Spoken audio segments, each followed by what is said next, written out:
Today, I'm going to be ranking every single credit card and putting it on a tier list where S is the best you can get, A is very good, B is above average, C is below average, and then D is horrible. So let's start off by talking about my favorite card to hate on, which is going to be the Apple Card. You're going to get 2% cash back when you use the card in Apple Pay, but if you use the physical card, you're only going to get 1% back. A lot of people love this card because it's from Apple. It has no annual fee, foreign transaction fee, or any hidden fees. It's also managed through the Apple Wallet, and the user interface is the best on the market, with all your spending being in colorful charts. But unfortunately, this card punishes you for using the cool titanium card, because when you use the physical card, you're only going to get 1% back. This card doesn't have a sign-up bonus, and there's a lot of credit cards that give you 2% back on every single one of your purchases, regardless of whether you use it in Apple Pay or not. So I'm going to put the Apple Card down in the C tier. Next up, we have the Costco Anywhere Visa Card by Citi. This card gives you 4% back on gas and EV charging for your first $7,000 a year, 3% back on restaurant and travel purchases, 2% back on your purchases in Costco,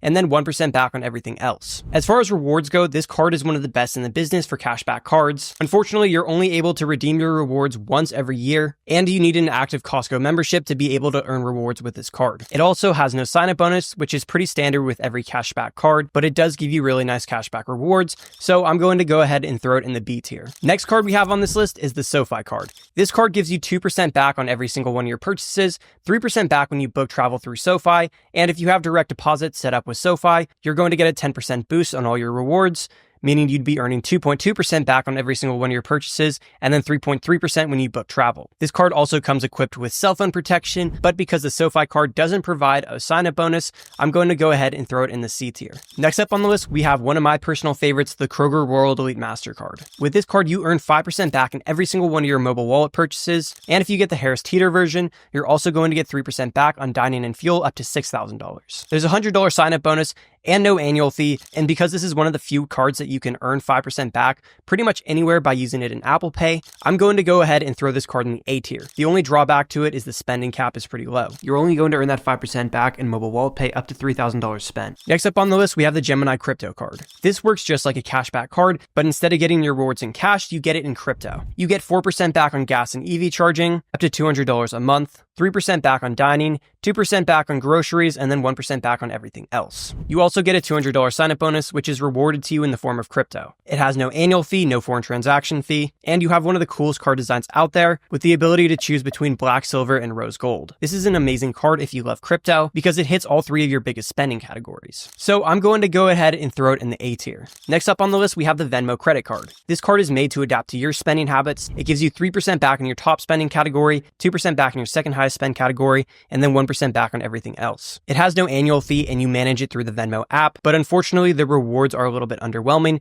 and this is also another card that comes with no sign-up bonus, so I'm going to go ahead and throw it in the C tier. Next up on the list, we have two cards that are notoriously bad. The first is going to be the Luxury Gold card. This gives you a $200 annual credit for airline fees, unlimited visits to airport lounges, as well as a credit for TSA PreCheck or global entry, and no foreign transaction fee, and it gives you 2% back on every single one of your purchases, but unfortunately this card comes with a $995 annual fee, so it's just not going to be worth it. The Black card comes with a $495 annual fee, and it gives you a $100 credit for airline fees, airport lounge access, TSA PreCheck, and no foreign transaction fee, as well as 2% back on every single one of your purchases. But just like the gold card, the annual fee is so high and the statement credits aren't good enough, so I'm going to throw both of these cards in the D tier. Next up on the list, we have my first ever rewards card, and that's going to be the Discover It. This card gives you 5% back on rotating categories like gas, dining, and groceries, and then 1% back on everything else. But for the first year that you have this card, Discover is going to double all your cash back earned, meaning in that first year, it's more like you're getting 10% back on all those rotating categories, and then 2% back on everything else. It has no annual fee and no foreign transaction fee, and it's pretty easy to get approved for, as well as giving you some solid cash back, so I'm going to go ahead and throw this card in the B tier. Next up on the list, we have a new shiny metal card, which is going to be the Robinhood Gold card. This card gives you 3% back on every single one of your purchases, 5% back on travel when you book it through Robinhood's travel portal. It comes with no foreign transaction fee, and they give you a beautiful metal card to use. You do have to have a Robinhood Gold membership to be able to get this card, which is $5 a month. Robinhood Gold does give you quite a bit of value. Unfortunately, this card doesn't come with a sign-up bonus. As it is, this card's pretty good, so I'm going to go ahead and throw it in the B tier. Next up, we have another one of my personal favorites, the Amazon Prime Visa. This card gives you 5% back on every single one of your purchases from Amazon. It also gives you 5% back at Whole Foods and Amazon Fresh, and 2% back on gas stations, restaurants, as well as transit and rideshare. If you choose no rush shipping, you're actually going to get 6% back on Amazon, and if it's during a busy time for Amazon, like right before Christmas or Black Friday, that's actually going to be boosted up to 7% cash back. Its sign-up bonus ranges from $100 all the way to $200 depending on what offer they have out. It doesn't have an annual fee, but you do have to have Amazon Prime to be able to get 5% back.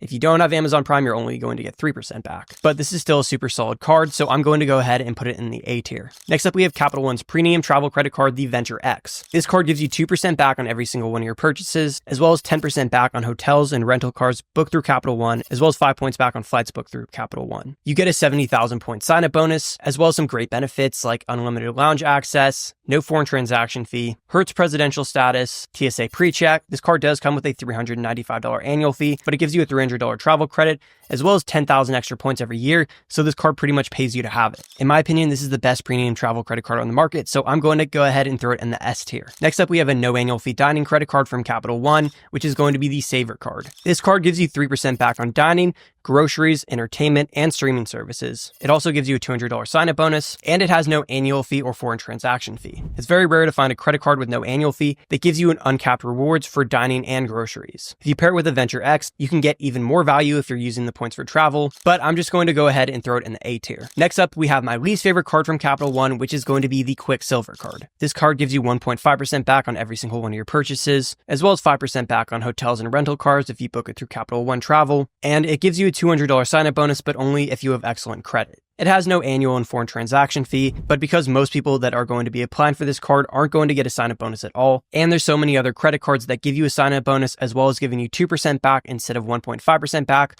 I'm going to go ahead and throw this card in the D tier. Next up on the list, I have the Chase Sapphire Preferred. This card gives you 5 points back when you book travel through Chase, 3 points back on dining, 2 points back on travel, and then 1 point back on everything else. Its base offer is 60,000 points, and it comes with a $95 annual fee. However, Chase does give you a $50 statement credit for hotels. This card also has great transfer partners, and you get a 25% boost when you redeem your points for travel. This card also has great upgrade and downgrade paths, so I'm going to go ahead and throw this card in the S tier. Next up, we have that card's big brother, and that's going to be the Chase Sapphire Reserve. This card's very similar, but it's meant for more serious travelers. It has that same 60,000 point sign-up bonus, but it comes with a $550 annual fee. That's offset by a $300 travel credit, and you also get 50% more value when you're redeeming your points for travel. You have unlimited lounge access as well as TSA pre-check or global entry. This card's a little bit more expensive, but if you're traveling more and you do value access to lounges, it's definitely worth it. Next up, we have 2 more cards from Chase. The first one is going to be the Chase Freedom Flex. You're going to get 5% back on rotating categories up to $1,500 in spend. You're also going to get 5% back on travel booked through Chase, 3% back on dining, 3% back on drugstore, and then 1% back on everything else. You also get a $200 sign-up bonus, as well as no foreign transaction fee and cell phone protection. And if you pair this with one of the 2 travel credit cards from Chase that I just talked about, you can use these points and get extra value if you're redeeming them for travel. So I'm going to throw the Freedom Flex in the A tier. The next card is going to be the Chase Freedom Unlimited, which is going to be very similar to the Freedom Flex. You're going to get 5% back on travel, 3% back on dining, 3% back on drugstore, and then 1.5% back on everything else, as well as a $200 sign-up bonus. It's almost identical to the Freedom Flex that I just talked about, but instead of getting 5% back on rotating categories, you're getting 1.5% back on everything. This card really only makes sense if you have one of those 2 travel credit cards that I just talked about, because you can also take these points and then use them for travel if you have one of those cards, but it's not quite as good as the Freedom Flex in my opinion, so I'm going to go ahead and throw it in the B tier. Moving on to my favorite card from Citibank, we have the Citi Strata Premier. You get 10 points per dollar spent on hotels, car rentals, and attractions booked through citytravel.com, 3 points back on air travel, hotel purchases, restaurants, supermarkets, gas stations, and electric vehicle charging, and then 1 point back on everything else. It also gives a generous 75,000 point sign-up bonus, and it does come with an annual fee of $95, but if you spend more than $500 on a hotel booking, you're going to get a statement credit for $100, effectively paying for this card. The Strata Premier has so many different earning categories, and it has a great downgrade path if you don't want to pay that annual fee anymore, so I'm going to throw this card in the S tier. Next on our list, we have the Citi Double Cash. This card gives you 2% back on every single one of your purchases, 1% when you buy something, and then 1% when you pay it off. It also gives you a $200 sign-up bonus, and if you have the Citi Strata Premier, you can use these points for travel and you'll get more value out of them. It's an amazing card for all your miscellaneous purchases, so I'm going to go ahead and throw this card in the A tier. Next up, we have another great card from Citi, and that's going to be the Citi Custom Cash. you get 5% back on your top spending category up to $500 a month. Those categories include restaurants, gas stations, grocery stores, select travel, select transit, streaming services, drugstores, home improvement, fitness clubs, live entertainment, and this card comes with a $200 sign-up bonus. This is a card that can essentially fit in anybody's wallet. The only downgrade is that you're capped at $500 in spend a month, but in my opinion, this is still an S tier card. The next couple cards on this list are going to be from American Express. First up, we have the American Express Gold. This card gives you 4 points back on dining,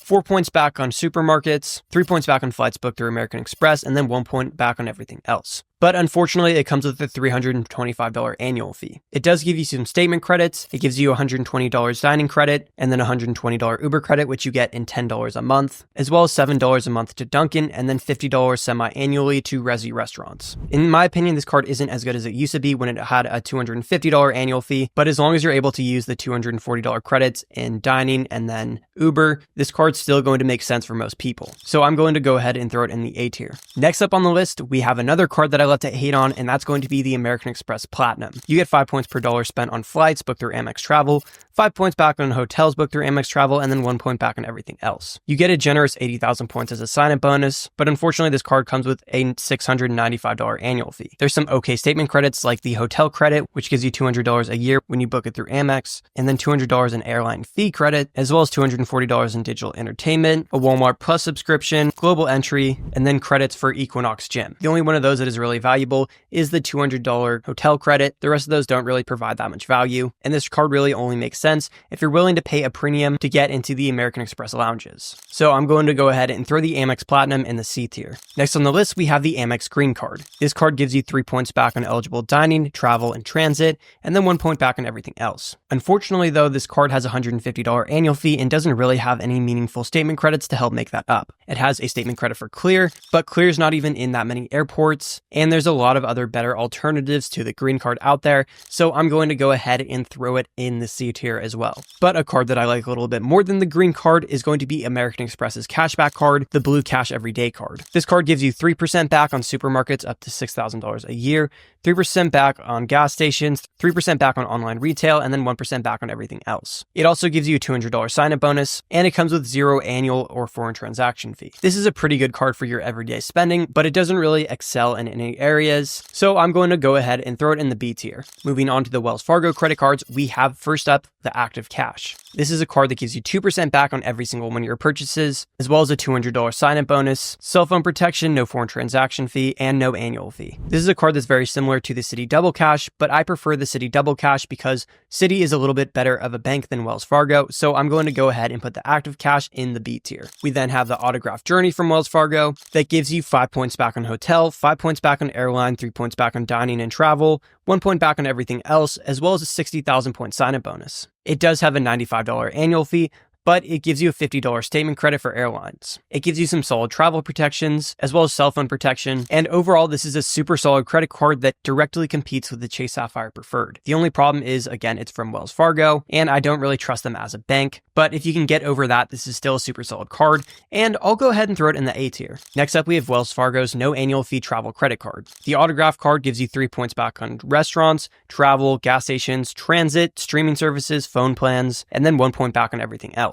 It also gives you a 20,000 point sign-up bonus, cell phone protection, no foreign transaction fee, and some good travel protections too. This is one of the few no annual fee travel credit cards that has transfer partners. Again, this is a Wells Fargo card, so, but it's still a great card in my opinion, so I'm going to go ahead and throw it in the A tier. We then have Wells Fargo's newest card, which is going to be the Attune card. This card gives you 4% back on self-care, which includes gyms, fitness studios, health and spas, and massage parlors, recreation, entertainment, EV charging, and other random categories too. It does have some pretty unique categories in there, but most of those are pretty obscure categories, so you'd probably be better off with going with their 2% back card, especially because this card only comes with a $100 sign-up bonus. So I'm going to go ahead and throw this card in the C tier. The next card on this list, which could very well be the best card, is the Bilt Mastercard. This card gives you 1 point back on every dollar spent on rent, as well as 3 points back on dining, 2 points back on travel, 1 point back on everything else. Unfortunately, it doesn't have a sign-up bonus, but this is the only card that allows you to earn points on rent without paying a transaction fee. It also comes with some great benefits like no foreign transaction fees, cell phone protection,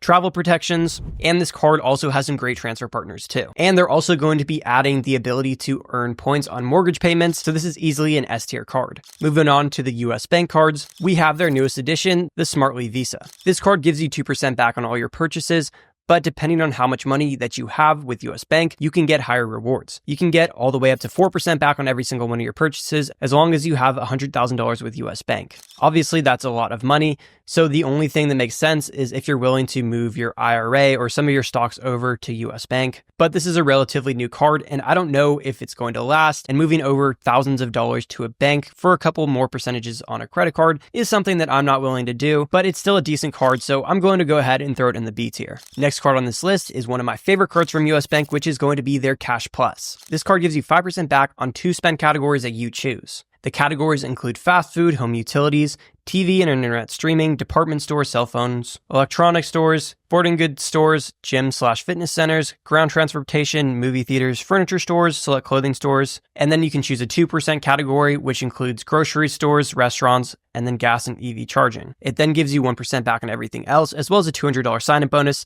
and you're getting all that for 0 annual fee. The only downsides to this card is that there's no 5% category for gas or grocery, but this is still an amazing card and can pretty much fit in anyone's wallet, and you're getting all of it for no annual fees, so I'm going to go ahead and throw this card in the A tier.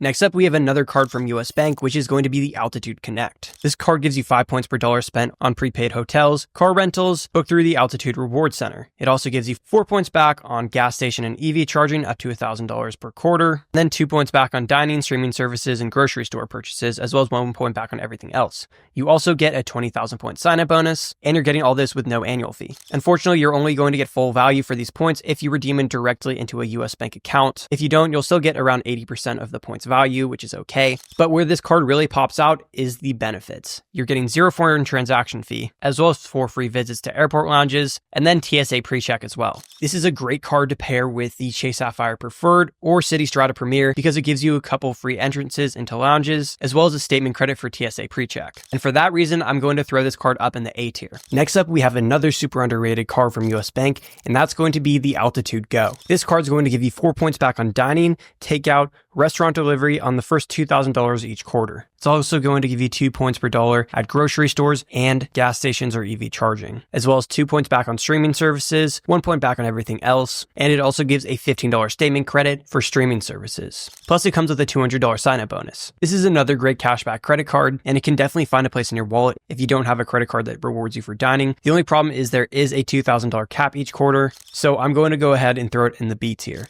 Next up, we have US Bank's Shopper Cash Rewards card. This gives you 6% back on your first $15 in spend each quarter on 2 retailers you choose from a list of 24.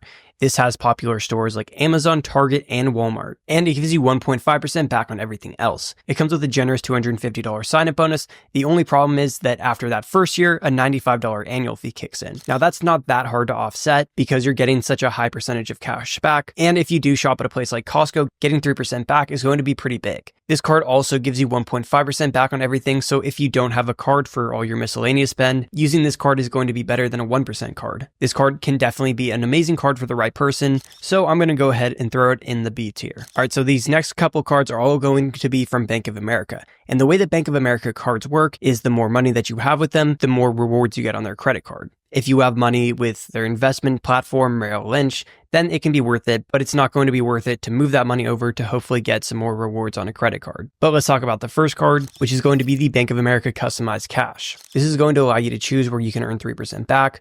You can choose between gas, online shopping, dining, travel, drugstores, and home improvement, and you can change your selection every month. You can then receive 2% back at grocery stores and wholesale clubs, and you're going to earn that 2% back on your first $2,500 spent, then earn 1% back on everything else. It comes with a $200 sign-up bonus, but this card just really isn't that competitive unless you have a bunch of money with Bank of America and you're getting a boost on your rewards. But it's still decent, so I'm going to go ahead and throw it in the B tier. Next up, we have the Bank of America Cash Unlimited, and this card is going to give you 1.5% back on every single one of your purchases, and it comes with a $200 sign-up bonus. Now, unless you have a lot of money with Bank of America and you qualify for that rewards boost, this card isn't going to be very good. So I'm going to go ahead and throw it in the C tier. We then have the Bank of America Premium Rewards, which competes with the Chase Sapphire Preferred and Citi Strata Premier. This card gives you 2 points for every dollar spent on dining and travel, and then 1.5% back on everything else. You get a $200 statement credit for TSA pre-check and airline incidental fees. It does come with a $600 sign-up bonus, as well as no foreign transaction fee and some solid travel protections. However, it does have a $95 annual fee, so the rewards just aren't really that competitive. And I don't think there's a reason to get this card instead of the Citi Strata Premier or Chase Sapphire Preferred. So just like most of other Bank of America's cards, I'm going to throw it in the B tier. That's going to bring us to our last card from Bank of America, which is going to be their Premium Rewards, which competes directly with the Chase Sapphire Reserve. It comes with a $750 sign-up bonus, but it does have a $550 annual fee. To offset that, it has a $300 airline incidental fee statement, which covers things like seat upgrades, baggage fees, airport lounge fees, and in-flight services. You then get a statement credit for $150 that covers things like streaming services, food delivery, fitness subscriptions, and rideshare services. You also get a $100 statement credit for a TSA pre-check or global entry, as well as a 20% boost on how much your points are worth when you use them for travel, free unlimited airport lounge access, and 2 points per every dollar spent on dining and travel, as well as 1.5% back on every other purchase. So I'm honestly almost shocked on how good this card is. Those statement credits are really good and it almost pays for itself. Plus you're getting a great sign-up bonus and some great benefits too. The rewards are a little bit lackluster, but I definitely like it better than a card like the Amex Platinum, so I'm going to go ahead and throw it in the A tier. Moving on to our last two cards, we have cards from AAA. We have the Daily Advantage, which gives you 5 points back on grocery store purchases, 3 points back on EV charging and gas, wholesale clubs, streaming services, pharmacies, and AAA purchases, and then 1% back on everything else. This card has no annual fee and no foreign transaction fee. The only drawback is that 5% back on grocery store and wholesale club, as well as gas, is capped at $10,000 in spend each calendar year. You have the Travel Advantage, which is giving you 5% back on gas purchases, electric vehicle charging, and then 3% back on travel, restaurants, grocery store, and purchases at AAA, as well as 1% back on everything else. With this card, the 5% back you're going to earn on gas and EV charging is capped at $7,000 per year, which I don't think is going to be a problem for anyone. These cards both come with $100 sign-up bonuses, and they both work at Costco because they're Visas. This is another hidden gem credit card, and in my opinion are two of the best cashback cards in the market. The only reason I'm not throwing these cards in the S tier is because that Daily Advantage has a $10,000 cap, but I'm still going to throw these cards in the A tier. Now, I did not include any hotel or airline cards just because there's so many of them, but if I did, most of those cards would be in the A and B tier, and the general rule is that if you stay at that hotel or use that airline a lot, then it's going to make sense to get that card. Like, you can get a lot of value from the Hilton cards, but those cards aren't going to make sense for a person that doesn't stay at Hilton. Same thing goes with airline cards like Southwest or Delta. If you want to see what cards I'm using in my personal wallet, you can go ahead and click this video here. Let me know if you guys have any questions, and don't forget to subscribe and like the video. I'll see you guys next time.